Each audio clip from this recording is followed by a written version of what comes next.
समाचार में आपका स्वागत है।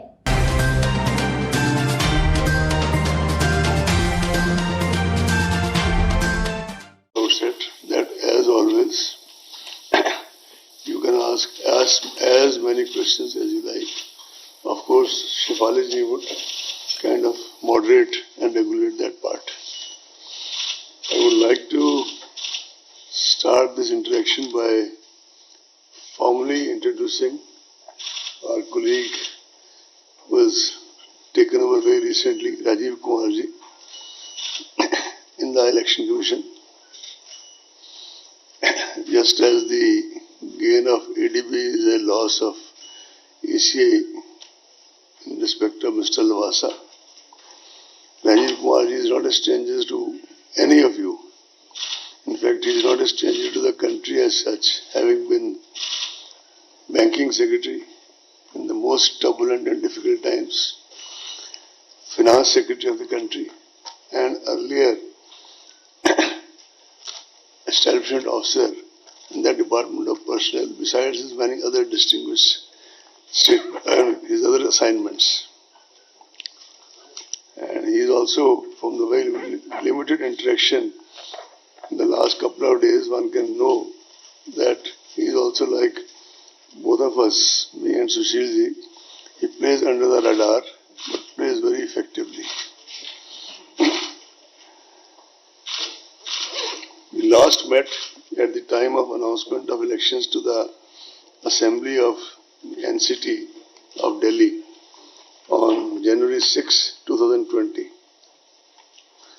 The world has changed significantly since then, and certainly not for the better. The uncertainty and devastation caused by COVID-19 in the world has changed the way we live and work. It has forced a so-called new normal, which is not normal, but it's a new normal in every aspect of our lives, social, economic, and cultural.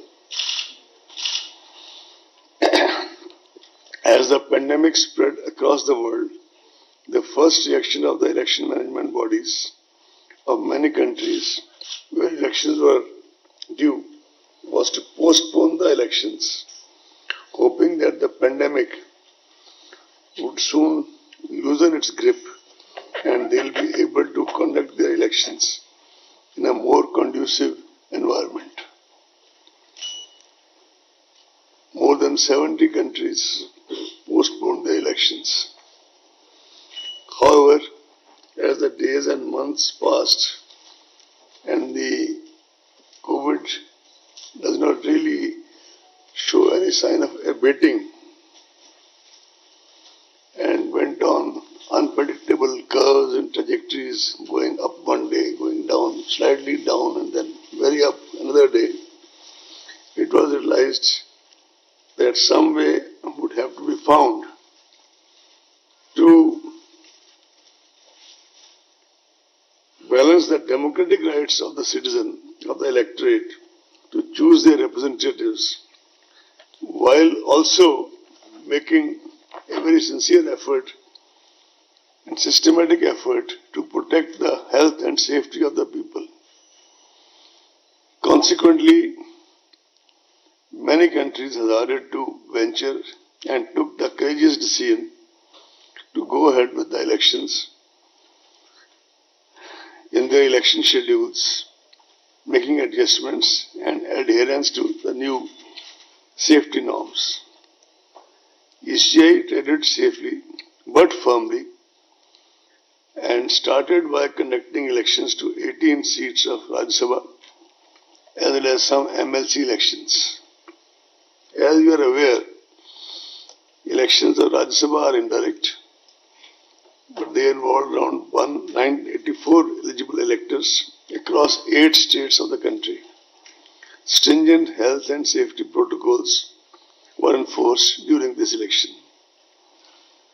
After the successful conduct of these elections amid COVID crisis, ECI had all along been doing kind of parallel exercise on what to do about Bihar and what to do about the by-elections in a couple of state assemblies. And these were quite meticulous preparations, to which I'll allude to in a while. So today, friends, we are here. The Commission is here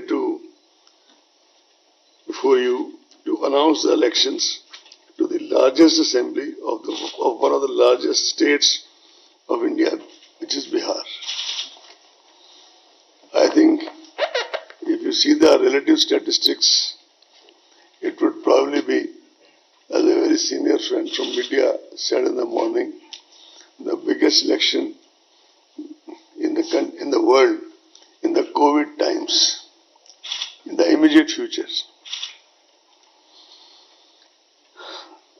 You're all aware that the term of assembly in Bihar is due to expire on 29th November. Bihar Assembly has a strength of 243 members, of whom 38 seats are reserved for SCs and 2 for STs. COVID-19 exigencies and social distancing measures made the Commission revisit the extant instructions. One of the first major steps which was taken was to reduce the maximum number of electors at a polling station from 1,500 to 1,000. I am sure you will kindly appreciate the magnitude of this revision, because the number of polling stations as a result of this decision went up from 65,337 in the year 2015, the year of last, and to more than 1 lakh in 2020. This massive increase in the number of polling stations entails huge logistic and manpower implications.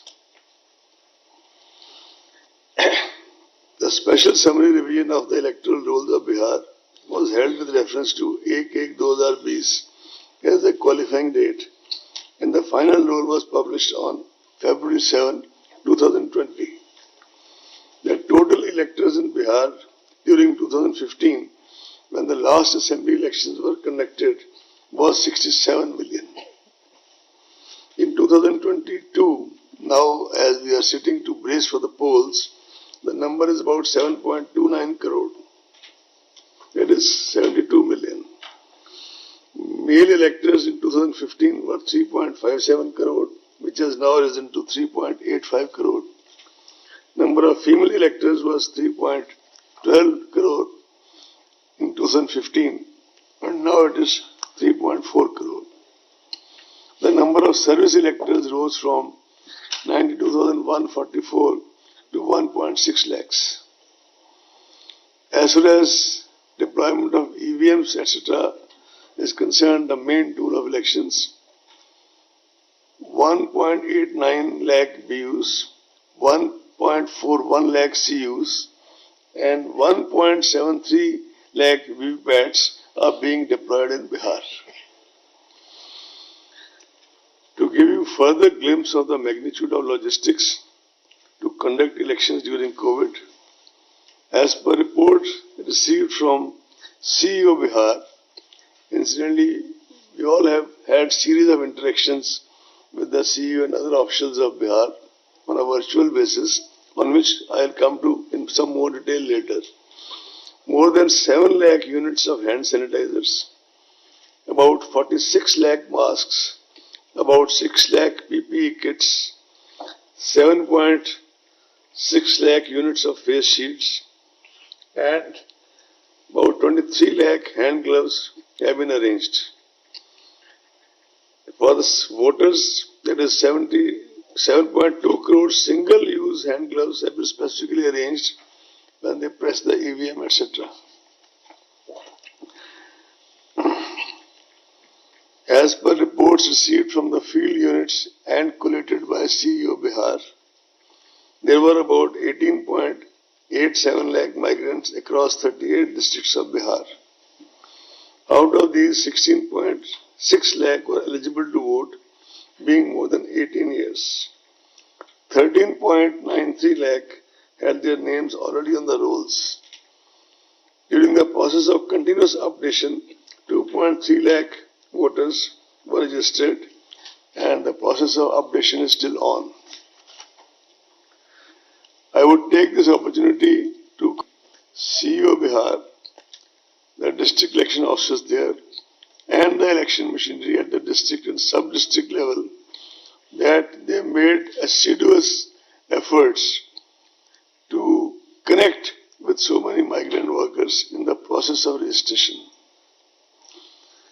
Now I come to some more special measures for COVID-19 safe elections. Elections usually involve large gatherings not only on election day itself, but during campaigns, nominations, and other practices. These events increase human-to-human contact and the risk of direct and indirect disease transmission. The Commission has therefore taken the following steps to mitigate the risk and ensure safe elections. One of the significant ways in which the health impact of COVID-19 can be mitigated is by exploring options to in-person voting for certain vulnerable categories of people. हमारा video आपको पसंद आए तो like कीजिए, share कीजिए, subscribe कीजिए, comment करना मत भूलिए।